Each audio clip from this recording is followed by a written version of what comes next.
1995 সালে স্থাপিত হয়ে 1996 সাল থেকে আনুষ্ঠানিক কার্যক্রম শুরু করে। আর আমি 1999 সালের জানুয়ারির 1 তারিখে স্কুলে জয়েন করি। তারপর এমপিইউ এবং মাধ্যমিকের পাঠদানের অনুভূতি স্বীকৃতি এমপিইউ এবার অদ্যাবধি এভাবে চলছে ইনশাল্লাহ। আর 2025 সালে আপনি জানেন যে সারা বাংলাদেশেই পাশের হার অনেকটা কমে গিয়েছিল, যা একটা বিশেষ কারণও ছিল। 5ই আগস্টের পরবর্তী একটা সব কিছু কঠোরভাবে করাতে আমরা মনে করি ওইটাই একটা প্রকৃত রেজাল্ট। এই রেজাল্টের উপরে কোনো ধরনের কোনো হস্তক্ষেপ ছিল না এবং খুব সুন্দর পরিবেশে পরীক্ষা অনুষ্ঠিত হয়েছিল। তো যাও ওই রেজাল্ট পাশের হার ছিল আমার প্রায় 76%।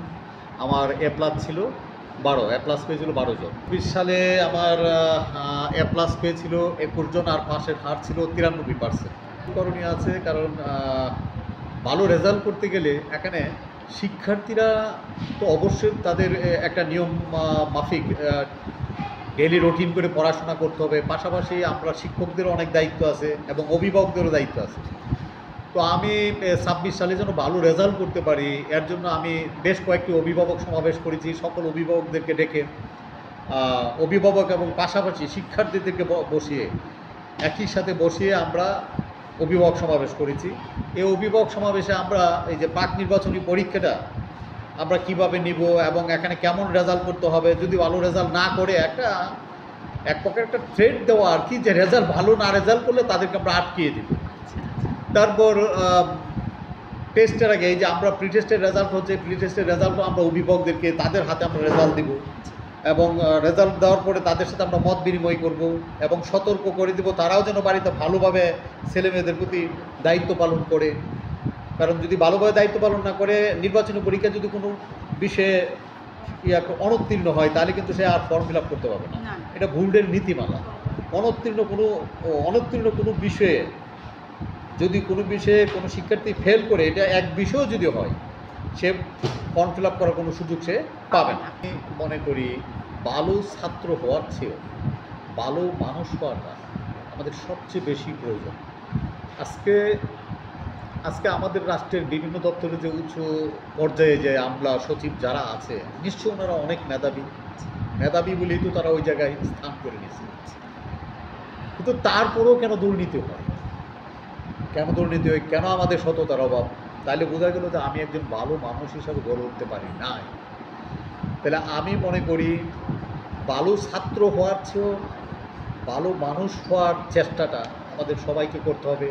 আমরা যারা শিক্ষক আছি তারাও আমাদের শিক্ষার্থীদেরকে এই ব্যাপারে দিক নির্দেশনা দিতে হবে। পাশাপাশি আমরা পরিবারে আমাদের বাবা মা যারা আছে তাদেরকেও পরিবার ভিত্তিক যে একটা শিক্ষা, নৈতিক শিক্ষা, এই শিক্ষাটাও আমাদেরকে বাবা মা হিসেবে আমাদের সন্তানদেরকে দিতে হবে। পরবর্তী হয়তো কিছুদিন বিভিন্ন ঘটনা ঘটছে সারা বাংলাদেশে, তবে এটা যে খুব বেশি ঘটছে আমি ওইভাবে বলবো না, তবে যতটুকুই ঘটছে এটা কাম্য না, এটা আমরা আশা করতে পারি না বা আশা করি না। কারণ আজকে আমি এই পর্যায়ে আসছি, আমিও তো ছাত্র ছিলাম।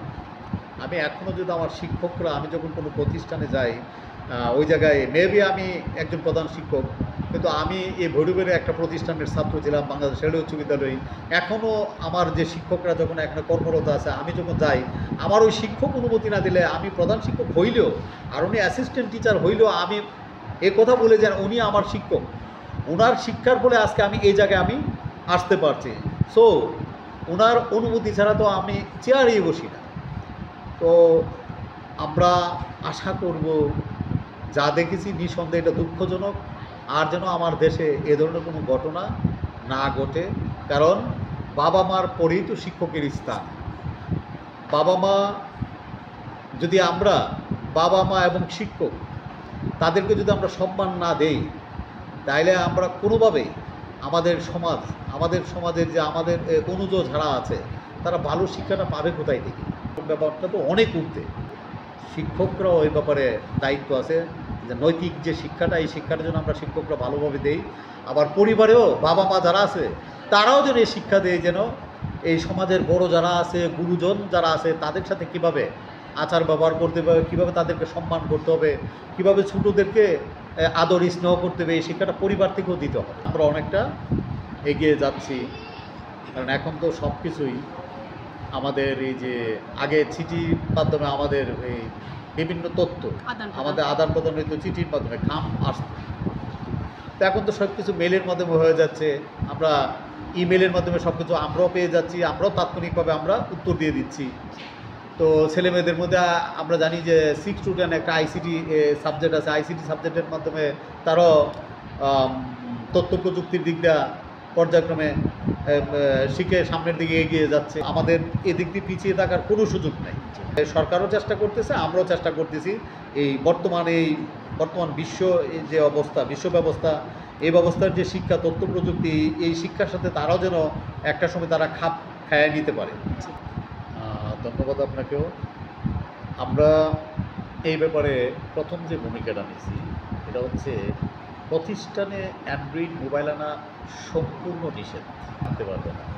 লুকায়ও ব্যাগের মধ্যে মোবাইল আনে, এটা চেক করে যদি আমরা প্রায় মোবাইল সে আনছে তাইলে ওই মোবাইল আমার কাছে জব্দ করা হয়, তারপর গার্ডিয়ানকে খবর দিয়ে আনা হয়। এর ব্যাপারে তো আমাদের প্রতিষ্ঠানে আমরা বেশ কিছু সেমিনারই করেছি, ঊর্ধ্বতন কর্মকর্তা নিয়ে সেমিনার করেছি মাদকের ব্যাপারে। তারপর শ্রেণীকক্ষেও যে মাদক যে কত ভয়ানক এর ব্যাপারে একটা দৃষ্টান্ত শুধু আমরা দিয়েছিলাম যে ঐশী নামে একটা যে ঘটনা ঘটছে, যে পৃথিবীতে বাবা মার সে আপন তো সন্তানের কাছে কেউ না, আবার বাবা মার কাছে সন্তানের চেয়ে আপন কেউ না।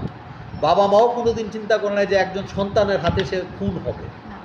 তাহলে মাদক কতটা ভয়ানক হইতে পারে ওই দৃষ্টান্ত নিয়েও আমরা কথা ওই দৃষ্টান্তটা আমরা ছেলেমেয়েদের সামনে তুলে ধরেছি। গ্রস্ত হওয়ার ফলে তার বাবা আমাকে নির্মমভাবে খুন করছে। সভা সেমিনার করি আমরা যেন কোনোভাবে আমাদের ছেলেমেয়েরা এই পথে, এই সর্বনাশা পথে পা না মারে। অভিভাবক সমাবেশে তুলে ধরে অভিভাবক সমাবেশে সরকারের যে নির্দেশনা আছে কোনোভাবে যেন একটা মেয়েকে 18-র আগে সে বিয়ে না দিতে পারে। এরকম নিজেও ভূমিকা নিছি যে আমার কাছে মেসেজ আসছে যে আমার ক্লাস 7-এ পড়ে মেয়েকে বিয়ে দিয়ে দিচ্ছি, তার বান্ধবীদের মাধ্যমে আমার কাছে মেসেজ চলে আসছে। আমি তাৎক্ষণিক ব্যবস্থা নিয়েছি, আমি নিজে প্রথম চেষ্টা করছি, তারপর ইউনোকে ইনফর্ম করে বন্ধ করার ব্যবস্থা করছি।